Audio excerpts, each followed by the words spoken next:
What is a spiritual crisis and how can it be differentiated with psychosis or borderline states? And also, how can we define a psychedelic experience and what is that exactly? And how are these psychedelic experiences impacting our psychology and potentially also our belief systems and our faith? This is what we'll look at together during this journey, and you're invited to explore it with me. So first, I will look into and define what a spiritual crisis is with you, and then we will differentiate spiritual crisis from what I just said, psychosis and or borderline states and other psychiatric or psychological illnesses or struggles, let's say. And then after we've done that, we're going to also look at how and why psychedelic-assisted therapy can work, and also look at the pitfalls of it and what we need to be aware of with it too. And I'm not necessarily going to go into, the religious belief systems in and around psychedelics here, and my personal opinions about this necessarily too much, but try to keep it within the realm of psychology and the scientific evidence here, and also what I've learned about it through the lens of religion psychology. So let's just start with that, okay? With spiritual crisis. What is a spiritual crisis? Well, a spiritual crisis is also called a spiritual emergency, and it refers to challenging psychological states of awareness where you have an intense spiritual experience, and that actually then ends up disrupting your life, your day-to-day life, and your ability to function typically also. And this typically also occurs when you have transformative spiritual events happening, when you have mystical experiences like I have already talked about in the Bloom Beyond Belief series, and you might have extreme ascension and feelings of unity and or encounters with a higher reality, even such as God, or some might call it the universe, the way that it is described in scientific research. And it can be really overwhelming, to be honest. It's like the beyond kind of dawns on you, and it can in some cases lead to distress and feelings of not being able to cope with it because it's so grand and it's so vast and it's just so beyond you, but yet here you are having an experience of it. And so these spiritual crises and these spiritual emergencies, they're not inherently pathological though. They could happen to pretty much anyone, regardless of your psychological, kind of grounding and your psychological typical mental state of being. But it can, though, resemble mental health disorders such as psychosis. And this is what's so important to know about, especially if you work in the field of psychology or in the work of clinical psychology and are to meet these people that come in and they might actually have a spiritual emergency, spiritual crisis, and not psychosis or not borderline disorder or symptoms.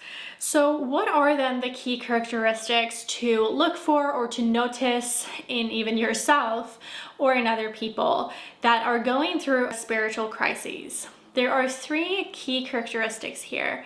The first one is intense inner conflict. The second would be that you have a loss of grounding. And the third one would be an overlap with psychotic symptoms. So first, intense inner conflict. It is essentially defined by having a struggle of integrating your profound spiritual insights that you have received through any of these mystical experiences that I've talked about, but could also be kind of provoked through indulging in psychedelics, or it could also happen naturally through revelatory experiences, through just extreme awe and aesthetic experiences, and so many other types of experiences that are mystical. And it is then hard for you to integrate that into your belief system the way that it was before you had the experience. So there's an intense inner conflict there between those insights and who you have currently been up until that point, what you have believed up until that point, your identity, your way of going about living, your way of going about relating. All of these different things about you is being confronted by this insight, and that is where that intense inner conflict is experienced. And then you have the loss of grounding. So obviously, when you have had such an intense spiritual crisis and such an intense spiritual awakening, so to speak, then that can cause you to lose a sense of grounding, a sense of being in touch with this reality, where we are right now, with your feet on the ground. And so it's difficult for you then to maintain stability typically in your life. That can look like in your personal life, in your professional life, in your social life, your way of being in the world is just different at this point, and you have a harder time, actually you have a sense of confrontation to everything, and being able to even communicate these experiences to people around you, to people in your closest proximity, people who've known you from before, even people that's known you long ago. Who are you now after having had such a spiritual crisis? The communication falls short because of the ineffability of the experience, the noetic quality of the experience. It kind of is hard to put into words. So that causes that sense of, and that is rooted in that sense of loss of grounding. So it can take some time to actually get your feet back on the ground again and build your life on this new foundation of insight that you have received, right? I can say that I personally have experienced this myself, where it was a longer season of having a loss of grounding in my life, and also a lot of foundations in my life falling apart, a lot of relations falling apart, a lot of identity definitions and values that just completely fell away as a result of the experience, and that I had to redefine. And also I had to seek out support and coaching and therapy to be able to actually transition into this new identity that I have in Christ after having had such a spiritual encounter. So I just want to send you and extend you that compassion if this is something that you have experienced, but also if this is something that you possibly can and will experience. And I think that is what we also got to hold for other people, regardless of who it is. And again, there might be some overlaps here with this psychosis that I'm talking about, and psychotic symptoms. And so individuals that are experiencing spiritual crises may then experience different symptoms like hallucinations, that you're seeing and hearing something, delusions, you find yourself delusional, or it could be altered perceptions of reality as well. So your senses are typically heightened after such an experience, and so that can cause all of that. But these are actually here in this case rooted in spiritual or existential themes rather than disorganized psychology. So there could be truth to those things that you are experiencing based on and kind of tailored to the experience you had. So that's important to keep in mind there. And there's two psychologists, Kevin Arnaud and Damien Cormier, and they emphasize that spiritual crises often stem from an individual's development process. And particularly when profound insights emerge too rapidly, if you have these insights happen too fast, too rapidly, then that can cause the psyche to literally have a harder time processing the insight, and it can be overwhelmed. And that is why psychedelics, for instance, because it puts you in this state very quickly, and you have these insights typically rapidly and intensely as well, there's so many precautions that should be put into place in order to prevent for these things to happen, so that people fall into psychosis or potentially spiritual crises that are hard to integrate, okay? That can be potentially traumatizing to the individuals themselves. So in the DMS though, that's kind of this, how do I say even? It's like a directory of how to define someone's psychological state and if they have a psychological or psychiatric illness. And in there's something called religious or spiritual problem that is a category. And so this affirms actually that such experiences like these are not necessarily pathological. And I'll go into now kind of differentiating between spiritual crises and emergencies and what you might call psychosis or borderline symptoms. And it's important to know these things. So just to differentiate that and why that is important is actually because it can prevent misdiagnosis of people, and it can prevent that people get inappropriate treatments and that they're being met the wrong way when they are experiencing something, right?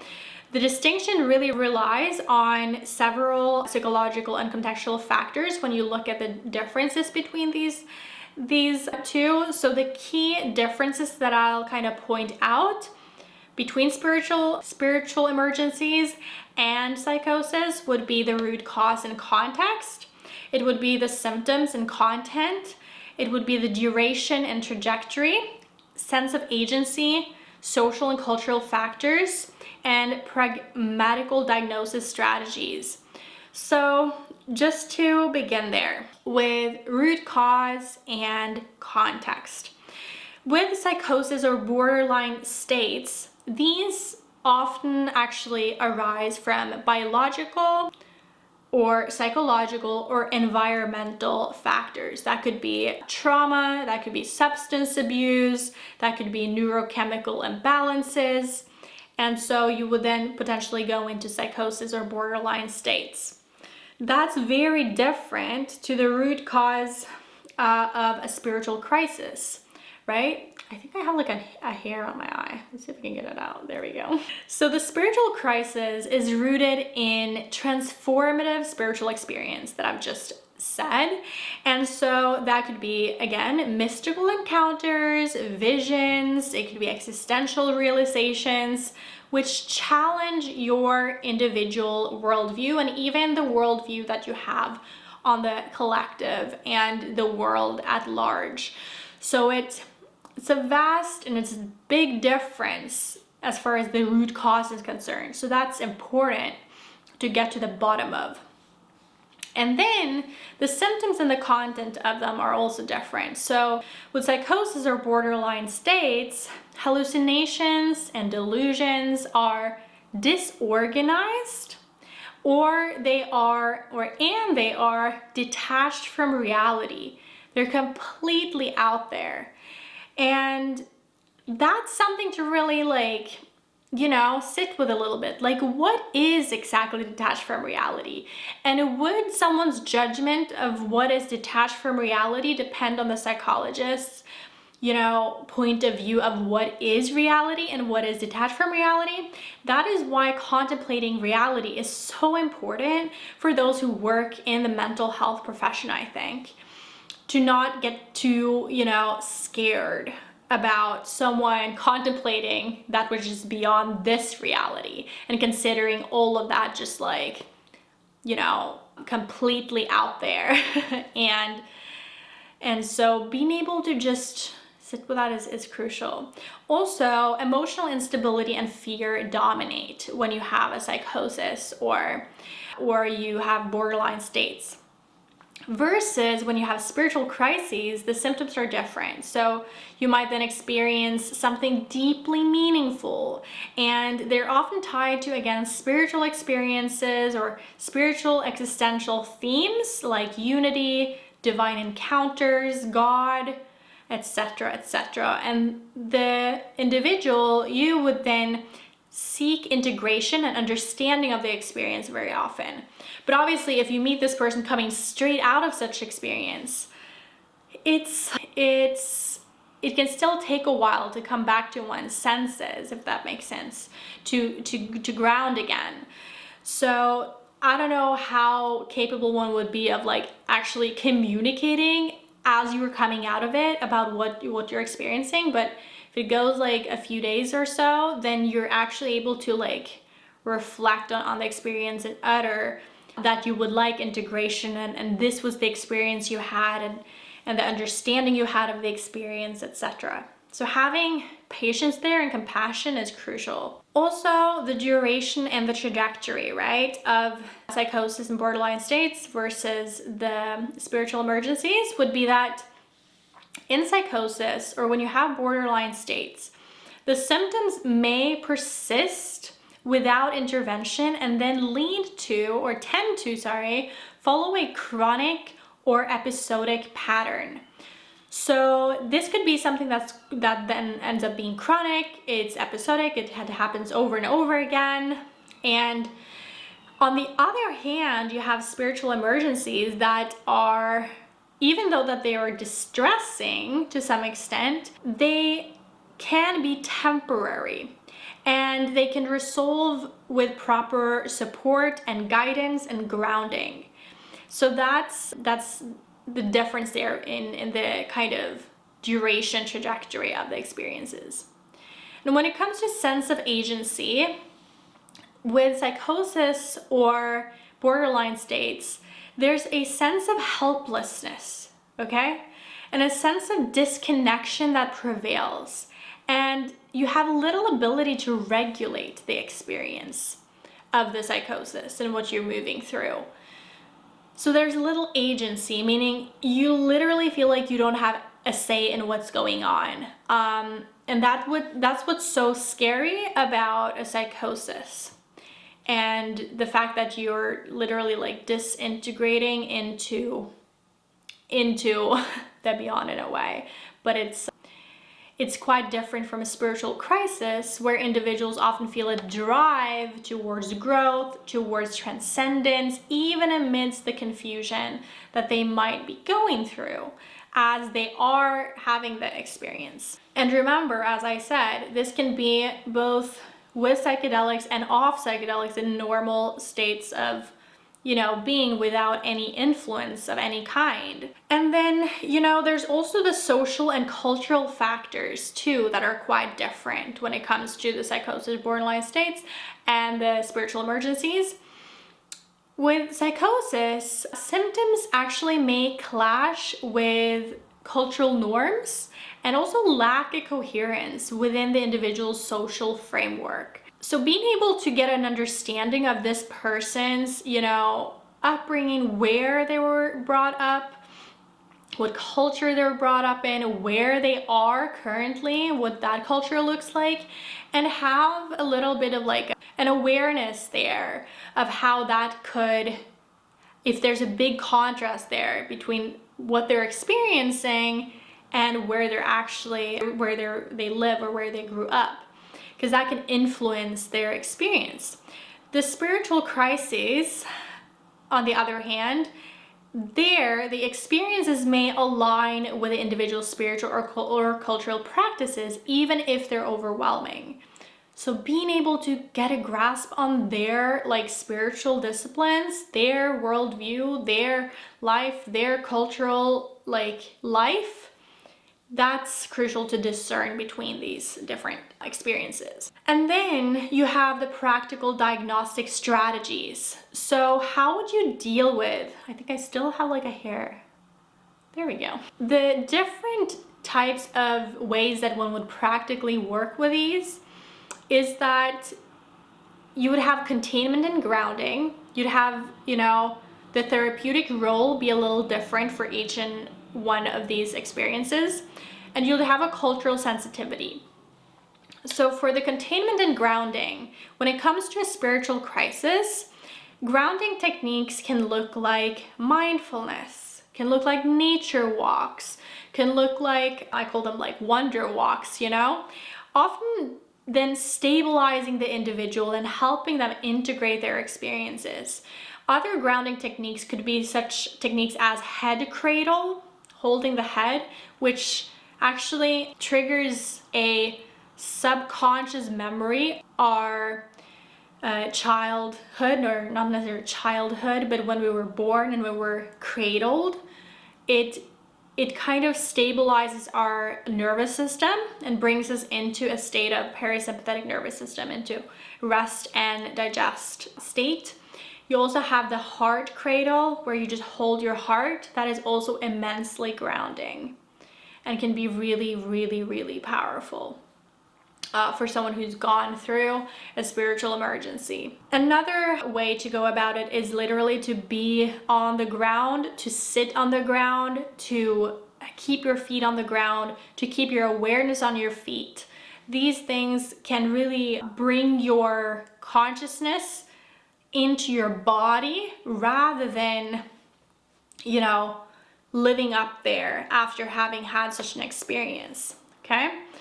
Then in psychosis, such techniques may have a limited or inconsistent effect, okay? So if you have a psychosis and borderline states, these techniques, let's say, wouldn't have the same effect and wouldn't possibly last either. The therapeutic role is also a little different. So in spiritual crises, therapists, they act as facilitators of integration. They act as those who are then guiding the individual to be able to ensure safety, security, and a state of, holding.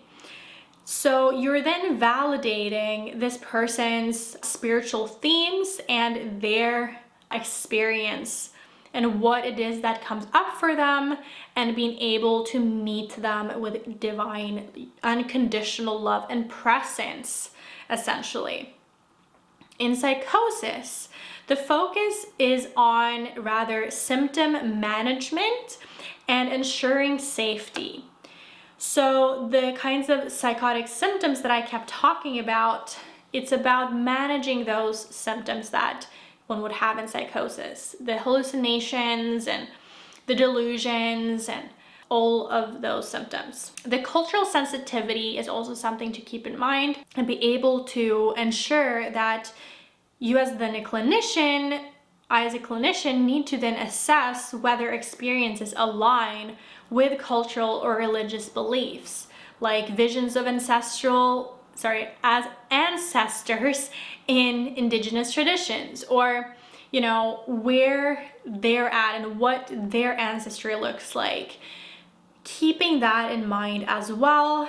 And if someone is Christian, or if they are in New Age spirituality and they are exploring in that realm of things, or if they're a Hindu or a Muslim or a Buddhist or something like that, or if they are an atheist, keeping those things in mind can really help meet the person where they are rather than projecting that on them or assuming wrongly, because that can help you then better understand their experience through their mental framework and world view, and use that kind of language that would be able to resonate with their experience. And lastly, we'll go into discussing how and why psychedelic-assisted therapy might work, and what the pros and the cons are for that, what the pitfalls are to watch out for, and the safeguards that should be in place when you would receive this kind of therapy,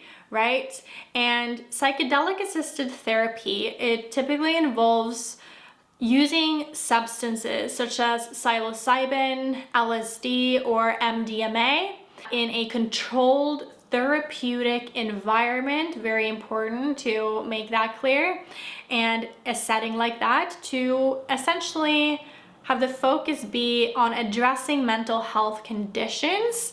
And so this approach has shown promising results already in treating depression, anxiety, and addiction by fostering actually a profound psychological and spiritual transformation for the individuals, with some people also saying, or the majority of people saying, that the experiences that they end up having were some of the most, or one of the most, or the most transformative experience of their life. So before we go into this, I want to again make clear that I'm not sharing my personal opinion on psychedelics here, but rather trying to remain as neutral as possible and really just sharing the pros and the cons for it.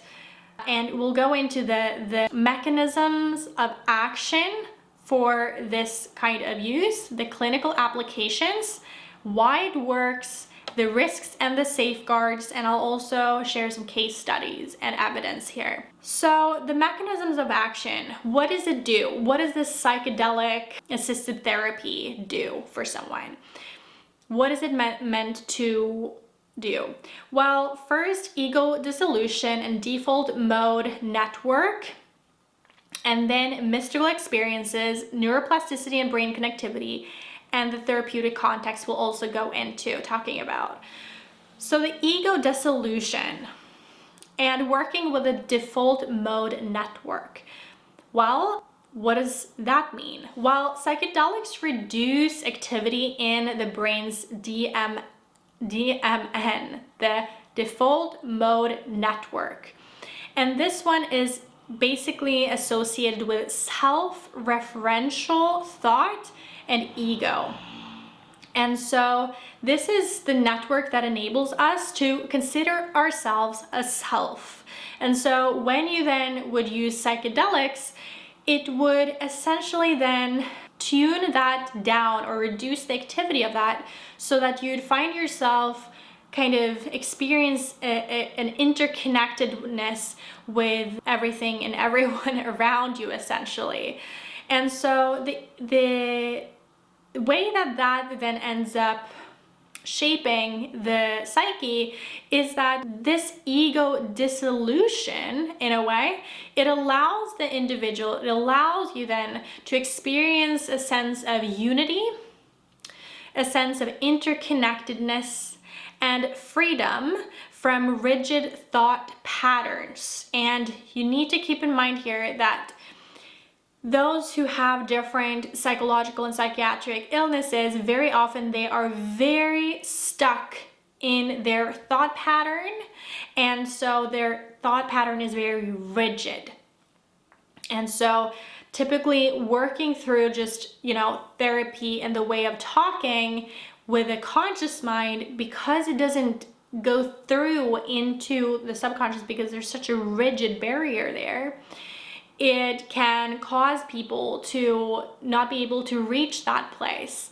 But through the psychedelics that kind of work with a DMN network, it causes an ego dissolution, which can also, as we have covered up until this point already, can also happen through mindfulness, through concentration practice like meditation, and hypnosis, hypnotherapy, which I haven't covered that much here because it's not what I've learned about in this course, but I know that from my own certifications, and that this works with the mind, the subconscious mind. Also, the psychedelic assisted therapy can bring you into mystical experiences. And so why would that be important for someone who's going through a psychological hard time, or simply, have a lot of questions.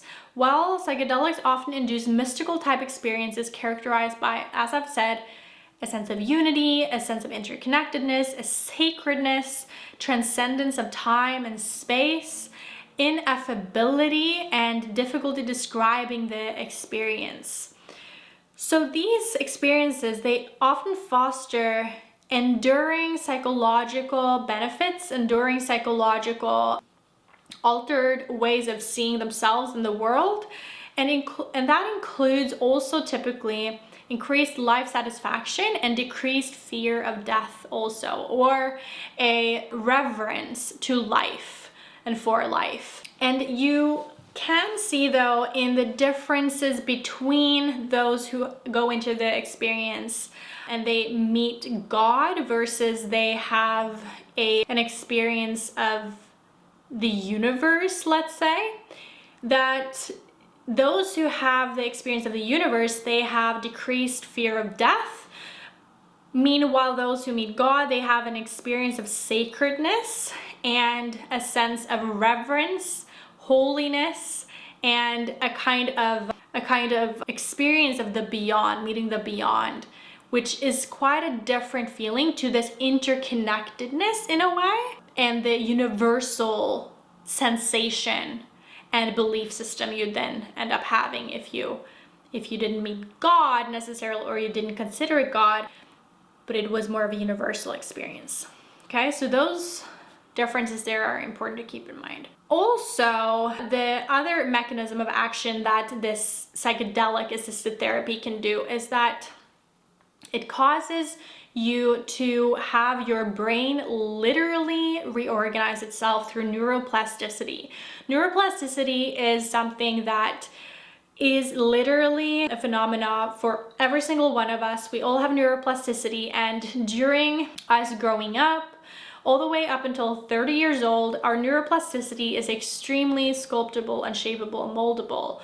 After 30 years old, it's starting to get more set, and you're starting to be more coherent in the way that you view the world and the way that you consider yourself. But with psychedelics, it promotes neuroplasticity, okay? So it enhances your brain's ability to form new connections.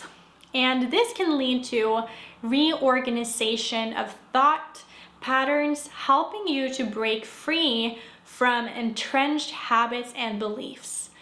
If that is where you're at, then psychedelics really dig into that, and it goes deeper, right? It gets in touch with a subconscious, or really opens you up to have the subconscious habits and set patterns reorganize themselves.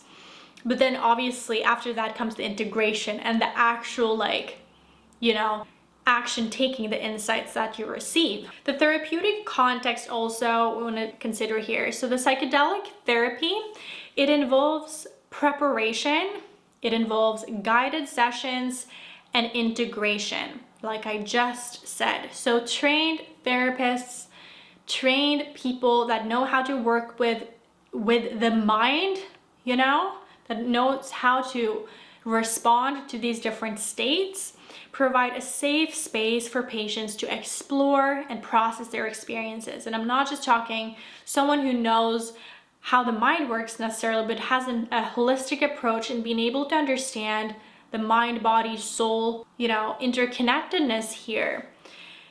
So what are the clinical applications of the psychedelic, assisted therapy? Well, first you have the end-of-life distress we want to talk about. I want to talk about addiction treatment and depression and PTSD. So psilocybin is one of the psychedelics that we know of. And psilocybin has shown efficiency in reducing anxiety and depression in terminally ill patients, helping them to find peace and helping them to find a sense of increased meaning. So that has been used in that context, in treating end-of-life distress.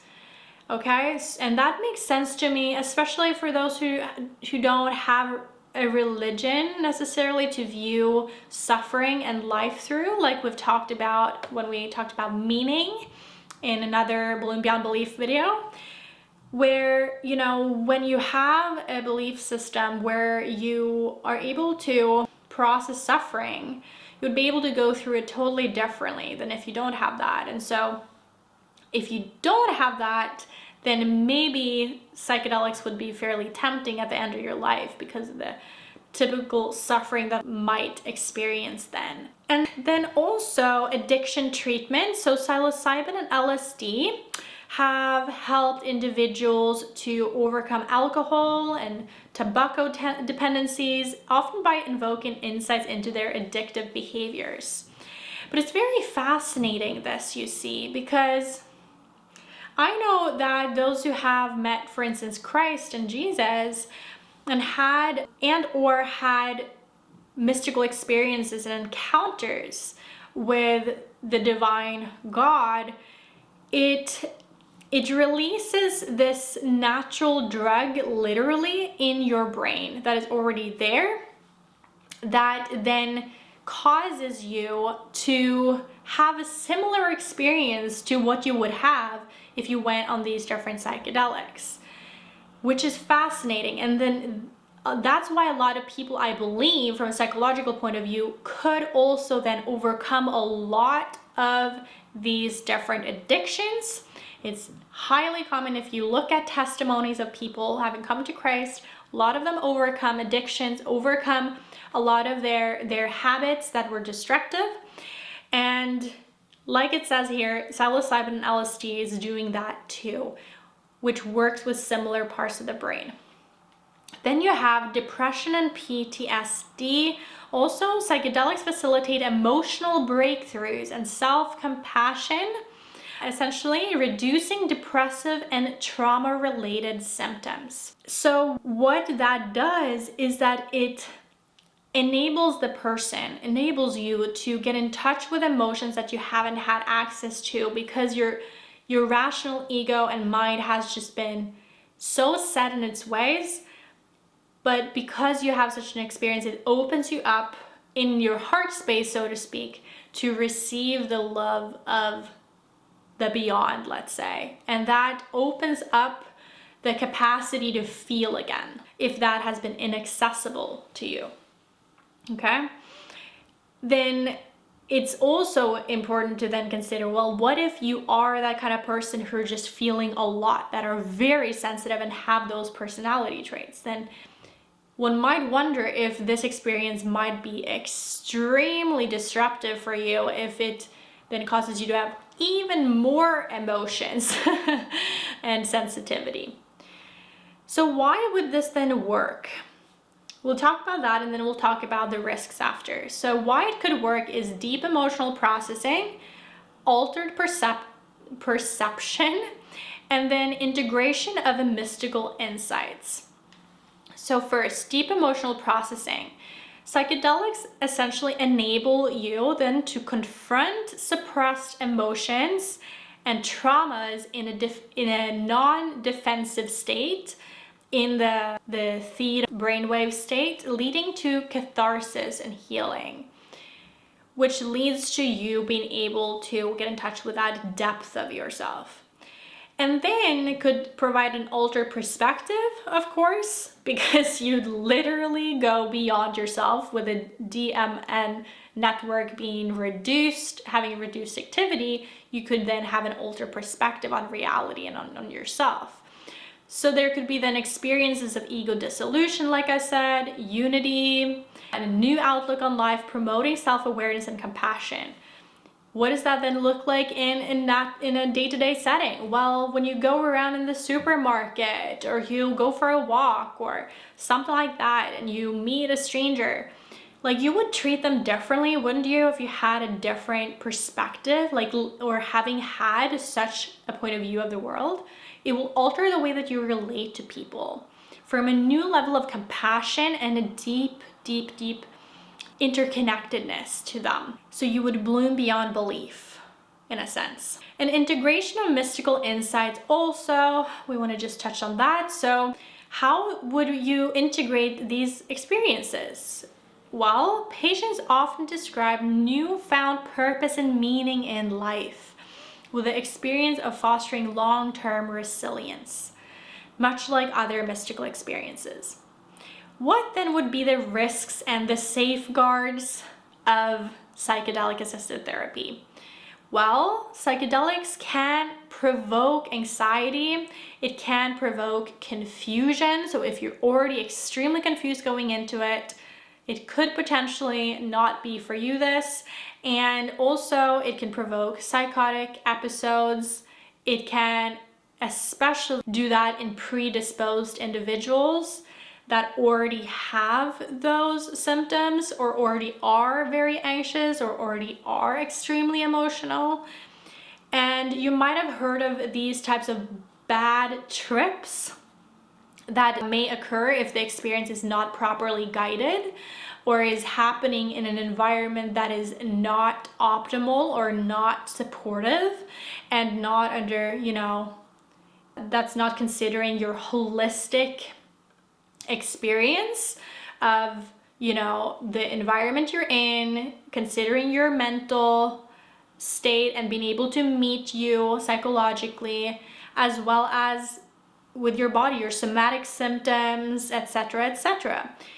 So there's safeguards that you need to be aware of here. And so that would be proper screening and therapeutic support, because these are essential to minimize risks. Absolutely crucial and essential. Psychedelics also should only be administered in controlled environments with trained professionals, which is not the case nowadays. I need you to be aware that going to a different country, going to different retreats where you have no idea who's going to run the retreat, who's going to be there with you, the number of people that are around you, what kind of psychological state that they are in, what kind of environment you're in there, the knowledge of the people that are there to support. Typically shamans, they're not psychologists, they're shamans. And so being able to keep these things in mind is very important. And I also want to add on another thing here, another risk here that you want to keep in mind, and that is that, have you been through the personal, psychological, mental development to be in a place to put yourself into a psychedelic experience? Because the thing is that after the experience comes the after effects of it, comes the disrupted way of viewing things. That can be for the better in the long term if you are able to integrate it. But before going through such an experience, one has to train one's mind, train oneself to have tools to be able to manage and integrate the experience. And another thing I want to say is that if these experiences are bringing up a whole lot, which it does when you get into touch with a subconscious mind like this, because it reduces the DMN network, the ego dissolution is happening, and you kind of get this it's like you come up to the surface, so to speak, into the beyond. Once you then see that, that can cause you to become very, very philosophical after, very much up there. And that is why you want to consider if you are rooted in your day-to-day life. Like, are you rooted in your day-to-day life now before going into such an experience? So that you can ensure that you have at least those things in place.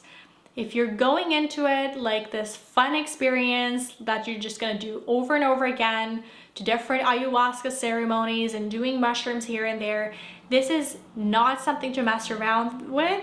This is actually extremely important to keep in mind that there are risks, there are safeguards that one has to take into consideration.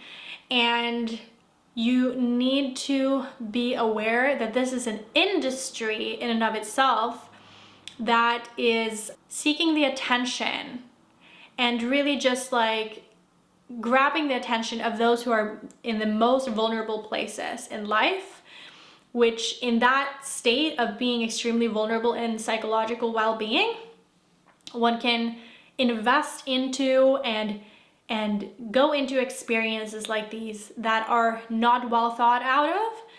So I would highly suggest to make such a decision with a mental health professional and also with a spiritual guide or counselor, if that makes sense, to ensure that this is something that you can stand by, something that aligns with your values and where you're at in your life.